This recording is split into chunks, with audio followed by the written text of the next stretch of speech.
the newly married Ross Jackson.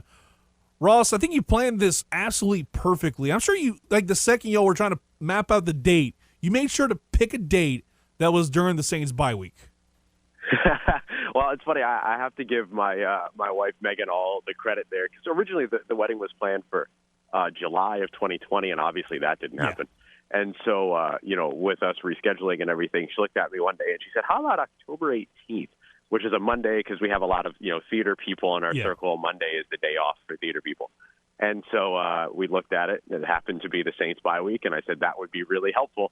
So it's really all her. She's the one that made it happen. Oh, no, I mean, the wife always, man.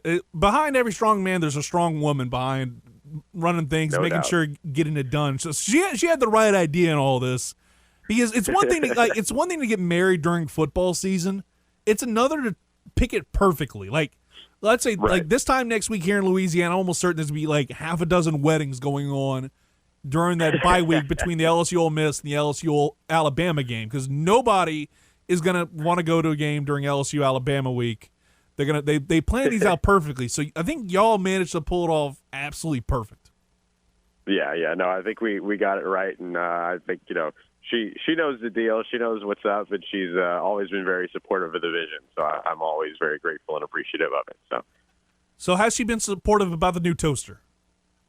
Well, when I finally got the punchline in there, she was no longer supportive. She was supportive all the way through. She was supportive all the way through. Like the whole time, like landed. But that's the idea, right? You build up a joke for 4 days, and then you deliver something that is very underwhelming. That's the idea. Hopefully the Saints aren't underwhelming coming out of the bye week. And speaking of that, like, it seems like things are starting to move in the right direction. Obviously, you're dealing with a lot of these injuries. Guys are back on IR finally. You see Malcolm Roach. He practiced yesterday. He was full practice after not practicing on Thursday due to illness. You're seeing a lot of guys get back into limited. Teron Armstead, Eric McCoy were limited practice. Like, this is a huge step in the right direction for this team. The bye week seemed to be good. Everything's starting to move in the right direction. And then you're playing a Seattle team. We talked about it a couple weeks ago. You're without Russell Wilson after Aaron Donald just collected his finger for the Infinity Gauntlet. Now you look at the Saints. things are setting up nicely after what felt like an up and down start to the season.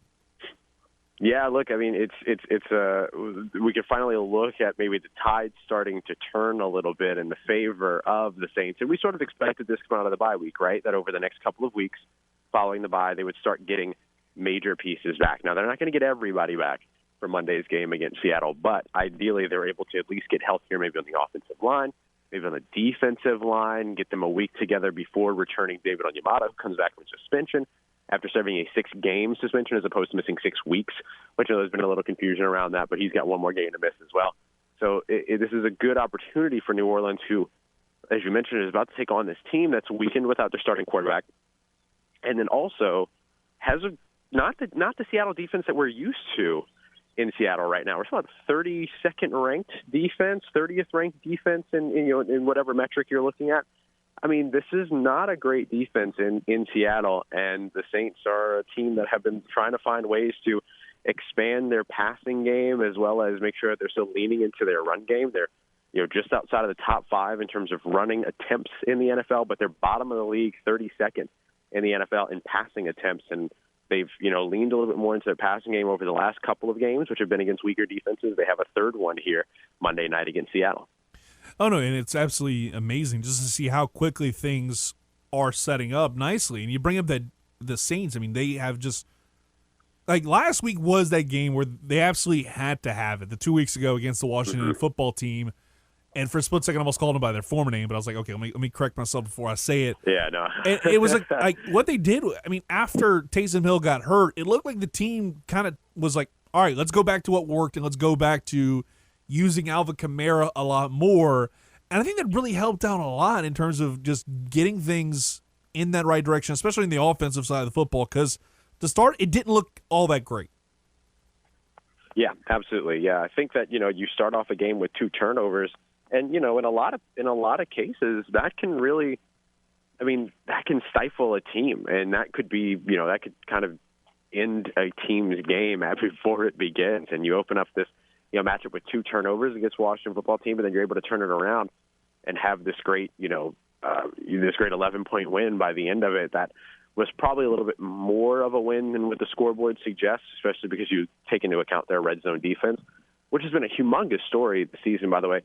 35.7% conversion rate for opposing teams in the red zone in terms of scoring touchdowns. Meanwhile, the Saints are first in the league right now at over 90% converting theirs. 13 out of 14 trips to the red zone have ended in touchdowns for New Orleans, and that's been a big part of why they've been able to win, and they've been able to either keep in games or turn the tide of games the way that you saw against the Washington football team, where things started off a little bit sloppy, but then once they were able to kind of get back in rhythm, they were able to get the ball, move the ball down the field. Even without Taysom Hill, who has been their go-to player in the red zone, they were still able to convert and score some touchdowns there. And you saw the big, throw and catch to Alvin Kamara that apparently Jameis Winston was very excited about before he called the play, and he ran into the huddle very stoked about it. And so, I think you're seeing that sort of usage for Alvin Kamara tick up in the passing game. You're seeing things sort of correct themselves as players become more available for this team, and as Jameis Winston gets more sort of settled into this offense, and this defense just continues to play extremely well, and that's a winning formula. If you can run the ball, if you can make smart decisions with the football in the passing game, even if you don't have the big splash plays, if you're just making good decisions, you have a good run game, and you have a stifling defense, that's a formula to win, especially on the road. Talking now, Ross Jackson, Locked On Saints podcast, Canal Street Chronicles. And one of the things I noticed from yesterday's injury report was the fact that I think Pro Bowl punter Blake Gilligan, he was out with an illness. Is that anything to be concerned about, or is this something that maybe can resolve itself for the next couple of days? Hopefully it's something that can resolve itself in the next couple of days. I mean, ideally he's back today and, full participant in practice, or maybe even limited or whatever it might be. It just depends on the nature of the illness, which, of course, we don't have any real, full-on details about. We can speculate that it's not. I mean, I think we know for sure at this point that it's not COVID-related, considering that he wasn't moved to the COVID reserve list, Yeah. so that's good news. And then, I think that when it comes down to it, if Blake Gilligan has to play on one day of practice, I have a feeling he'll be okay, especially if it's not an injury-related thing that's keeping him out. So even if he ends up missing today, I wouldn't be surprised if he still plays, especially with the game not being until Monday. So, you just kind of have a little bit of extra time here. So ideally it's something that resolves itself quickly, but I wouldn't even really rule him out if he missed today's practice. I could see him popping up, maybe questionable at worst. But we'll see. I mean, it depends on the nature of the illness, of course. And, obviously one of the other big injuries we've been talking about all season long is the Michael Thomas injury. He's not going to be ready to go on for Monday Night Football against the Seattle Seahawks based off of what I'm seeing. So when do you think the timetable is for him to return? Is it going to be next week's contest, or is it going to be closer to early November?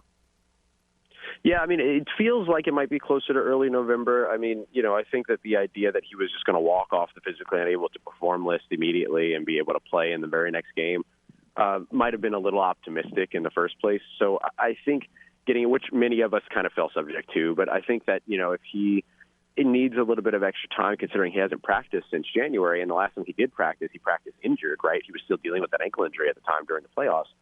I think that it's possible that you could see him maybe come off of the PUP list as early as Tuesday following the Monday night game against the Seahawks. But then, he's got a 21-day practice window effectively that he can practice without being added back to the active roster. So I wouldn't be surprised to see them take advantage of that a bit. It kind of works similarly to the IR rules there. And then, give him an opportunity to practice over the next couple of weeks and then get him back onto the active roster around the beginning of November. That's sort of my cautious expectation. Is it possible that he could come back, practice for a week, and then be out there on the field for the Halloween game against the Tampa Bay Buccaneers? Well, I mean, trick or treat, I guess. You can see something like that happening. But, when it comes down to it, I think, into November seems to make the most sense in terms of a cautious timeline. I got one more for you, Ross, and it's more about the game on Monday Night Football. You'll hear that right here on 103.7 The Game, thanks to Westwood One's coverage of the National Football League. But what can you say about this ball game, and what are the keys to victory for the Saints to kind of get back and come out of the bye week with a big win? Well, you'd certainly love to see the Saints pass rush get up there and, be a little bit more present in the sort of sack production portion of the game, which we haven't seen so far. The Saints near the bottom of the NFL right now, both in sacks as well as pass rush win rate as well, which is a metric that measures whether or not the players are simply winning their pass rush snaps against offensive linemen. So I think that would be a big part of it. Cam Jordan would be a big part of that recipe, especially with Peyton Turner popping up on the injury report yesterday with a calf injury. You look, a lot of folks are concerned about Cam Jordan, and they're mentioning that, he's not good anymore, but this guy is top 5 in the NFL in hits, and he's top 20 in the NFL in pressures so far, and that's including missing a game. So he's getting there. He's just not getting there for the sacks yet. And I think that some of that has to do with the lack of interior pressure. So you'd love to see that sort of solve itself once David Onyemata returns in the next couple of weeks. But I think pass rush is a big key, and I think turnovers is a big key. The Saints right now are 14-3 in away games where they can force 2 or more turnovers since 2017, and they actually have the longest NFL streak right now in terms of forcing turnovers on the road, with 24 games in a row. So if they can, continue to force turnovers, which they've done extremely well so far this season, they're top 5 in turnovers generated. They're number 2 in the NFL in interceptions so far, and they're top 5 right now in terms of turnover percentage force, which is 17.9% so far. They've been remarkable in that area of the game. If they can do that, and even just force one takeaway, then they drastically increase their opportunity to be able to get another win in Seattle on the road.